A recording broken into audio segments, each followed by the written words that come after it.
మీరు బీజేపీ మద్దతు పలికిందని కృష్ణయ్య గారు నాకు చెప్పారు. బీజేపీ మద్దతు పలికితే బీజేపీకి పార్లమెంట్లో బిల్లు పెడితే ఎవరు ఆపుతారని నాకు అర్థం కాదు. మేము ఓటేయమా, కాంగ్రెస్ వాడు ఓటేయడా, ఎవడాపుతాడు? మద్దతు పలుకుడు అంటే ఇక్కడ కాదు కదా.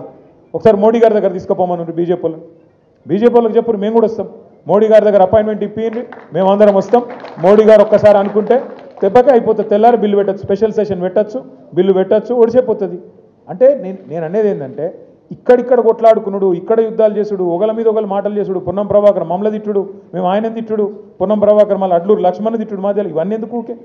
అల్టిమేట్గా ఏంటంటే రాహుల్ గాంధీ గారు మోడీ గారు వాళ్ళిద్దరికిన కరెక్ట్గా ఉంటే, వాళ్ళిద్దరికిన కరెక్ట్గా అనుకుంటే ఒక్కటే ఛాయ్ కప్పు ఛాయ్ తాగే లోపల ఒడిచిపోతుంది పని. దీనికి మనం చేయాల్సింది కార్యక్షేత్రం ఇక్కడ కాదు. ఇక్కడ బంద్ మీరు ప్రకటించారు, దానికి మా నైతిక మద్దతు ఇస్తాం, తప్పకుండా మీతో నిలబడతాం. కానీ అసలు కార్యక్షేత్రం ఢిల్లీ. ఆ ఢిల్లీలో ఒక జంతర్ మంతర్ ధర్నాతో కాదు.